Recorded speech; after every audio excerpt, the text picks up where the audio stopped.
연속 낭독 중국 선교사 김만식 목사 수기 해란강의 어부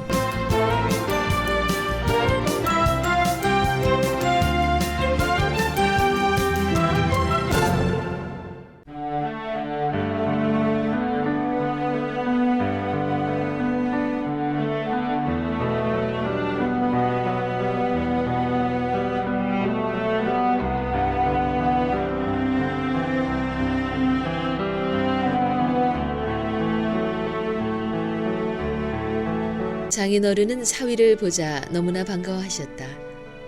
이 땅에서 만나보지 못하고 눈을 감을 줄 알았는데 중국에서 어떻게 왔느냐고 하면서 기뻐하시는 모습이 마치 천사와도 같았다. 음식을 입에 넣지 못한 지가 10여일이 지났다고 했다. 주님의 나라에 가서 꼭 만나자고 위로해드리면서 그동안 베풀어 주신 많은 사랑은 오랫동안 기억될 것이라고 말씀드렸다. 선교지에서 아름다운 열매를 맺을 수 있도록 최선을 다하라는 장인어른의 작은 목소리를 들은 것이 이 땅에서 마지막 말이었다. 한국에서의 모금운동은 생각만큼 이루어지지 않았다. 쉴 수 있는 공간과 교통수단인 자동차도 필요했다. 그런데 내가 모금운동을 할 때 필요한 것들을 장인어른이 세상을 떠나면서 준비해 주시고 가실 줄이야. 거지 선교사를 반가워하는 곳은 아무데도 없었다. 헵시바 찬양단 악기를 구입할 때 겪었던 힘들었던 시간들이 떠올라 교회 목사님들을 만날 용기가 나지 않았다. 기독교인들이 많이 애독하는 국민일보 종교 담당 기자를 찾아가 하소연하고 싶어 만나기를 정했다. 중국 선교의 이상적인 선교 전략이 바로 병원 사역이라고 강조하고 신문에 박스로 기사가 게재된 후 많은 독자들로부터 전화가 오겠지 하고 기다리고 있던 나는 크게 실망했다. 도움을 주겠다는 연락은커녕 어느 여자 성도로부터 심히 불쾌한 전화가 걸려온 것이다. 나를 거짓 선교사라고 하면서 중국 공산국가에 어떻게 기독교 병원 간판을 달고 선교할 수 있으며 병원 비준서도 스스로 만든 가짜 서류일 거라는 등 불신으로 가득 찬 말을 하는 것이었다. 참으로 어처구니가 없었다. 이 세상에 가짜 선교사도 있을까? 믿지 못하는 현실이 안타까웠지만 어쩔 도리가 없었다. 도대체 무엇이 이렇게 성도들에게 불신을 갖게 만들었을까? 그 원인이 궁금했다.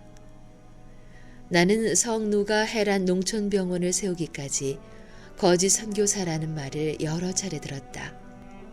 병원 간판을 붙이고 의사 4명과 간호사 2명과 관리인 2명, 또 8명의 직원들과 함께 병원에서 7개월 동안 병원 사역을 하던 중에 미국을 방문해 몇 교회를 다니면서 중국 선교 병원 사역 보고를 하고 왔을 때도 어느 목사님으로부터 거짓 선교사라는 말을 듣게 됐다. 그 이유는 중국 공산국가에 성누가라는 기독교 간판을 어떻게 달 수 있느냐는 것이었다.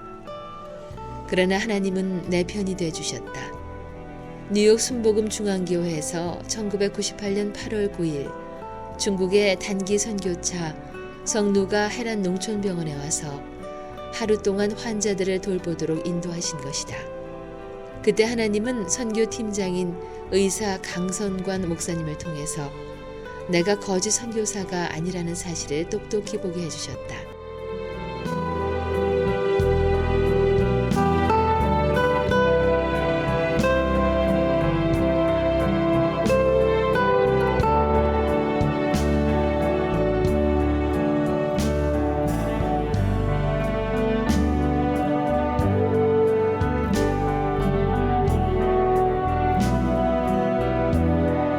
신문을 보고 병원을 세울 수 있도록 도움을 주겠다는 전화는 없고 이번에는 서병원 장로님이라는 의사로부터 전화가 왔다.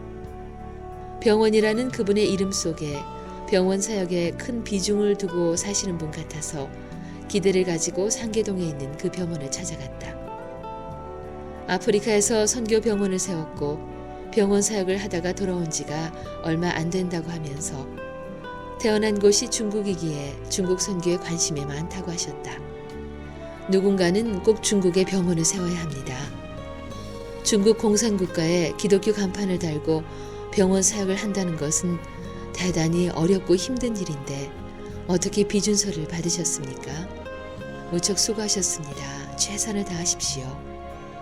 병원 원장이라고 하는 그 장로님은 최선을 다하라고 얘기만 할 뿐 병원이 세워질 수 있도록 헌금은 해주지 않았다. 버스를 2번이나 갈아타고 찾아갔는데 아프리카에서 선교 사역을 했다면 선교사의 마음을 누구보다도 더 잘 알 텐데 그분은 그리스도 안에서 베푸는 일을 벌써 잊어버린 것 같다고 생각하면서 병원 문을 나섰다. 정처 없는 발걸음이 왜 그리 무거운지 납덩이를 달아넣은 것 같았다. 신문에 호소한 것이 오히려 후회가 되었다.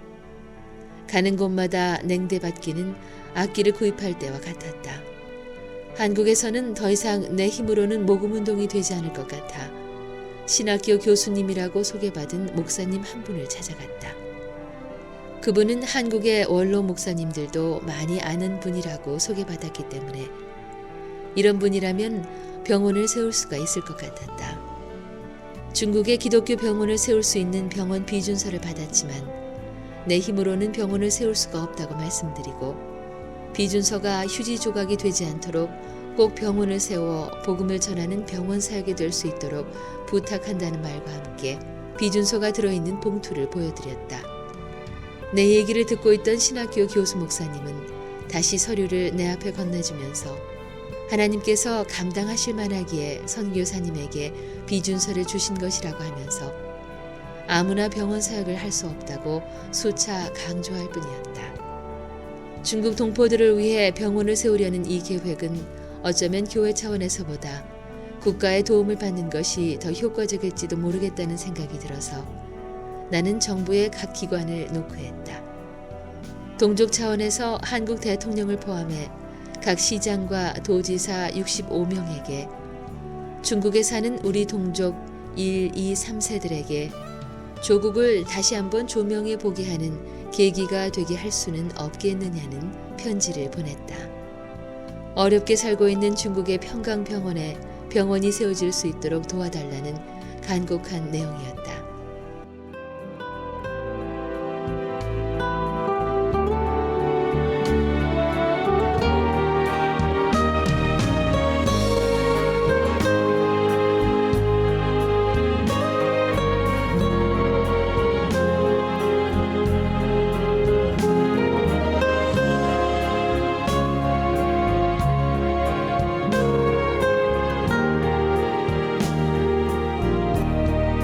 한국에서 모금운동이 이루어지지 않자 나는 결국 가느다란 희망을 갖고 미국으로 향했다.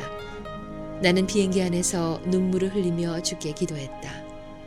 주님, 미국 땅에 귀한 동역자들이 있겠지요. 너무나 답답해서 울고만 싶습니다. 나를 왜 중국 땅에 보내셔서 이렇게 고통을 주시는지요.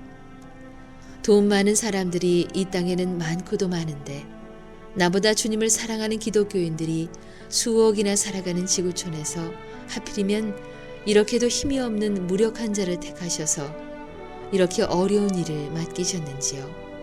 주님, 답답해서 울고만 싶습니다. 이것이 솔직한 내 심정이었다. 그런데 미국에 가서 미주 한인 장로회 총회 증경 총회장이었던 박 목사님을 만난 것을 계기로 하나님이 내 기도를 금방 들어주실 것처럼 보였다. 박 목사님은 한국과 미국의 귀한 목사님들을 많이 알고 있는 분이었다. 내 병원 사역 선교 전략을 들어보시고는 그 일이 꼭 성공할 수 있도록 기도하자고 하면서 한국의 큰 교회를 섬기시는 목사님 10분을 선정해 추천서를 써주었다. 그 중에는 내가 한국에서 만나 뵙기를 원했지만 시간이 없어서 만날 수 없다는 분도 있었다. 나의 소원, 나의 꿈, 선교 병원 설립이 박 목사님을 만난 것을 계기로 금방 이루어질 것 같았지만 그 꿈은 내가 중국으로 출발을 앞둔 사흘 전에 산산조각이 나버렸다. 나를 파송한 뉴욕 한인연합교회로부터 추천서를 취소해달라는 부탁을 받았다며 없었던 일로 하자는 차가운 음성은 내 심장을 멎게 하는 것 같았다. 그토록 병원을 세우기 위해 뛰어다녔는데 파송한 교회가 왜 내 병원 사역을 방해하는 것인지 알 수 없었다. 중국 현지 사정을 너무나 이해하지 못하는 것 같아 서운했다. 파송교회에서는 선교사는 당연히 교회를 세우고 신학교를 세우고 지도자들을 양성하는 일을 계획하며 실천에 옮겨야 되는데 엉뚱하게도 병원 사역을 계획하고 있다며 내 선교 전략을 이해하지 못하고 있었던 것이다. 중국은 마음대로 교회를 세울 수가 없고 사람들을 모아 마음대로 설교도 못하는 것을 충분히 설명해 주었는데도 이해하지 못하는 것이 안타까웠다. 의료 선교는 공산권에 절대적으로 필요한 전략인데 그렇다면 내가 계획하는 중국 의료 사역이 잘못됐단 말인가?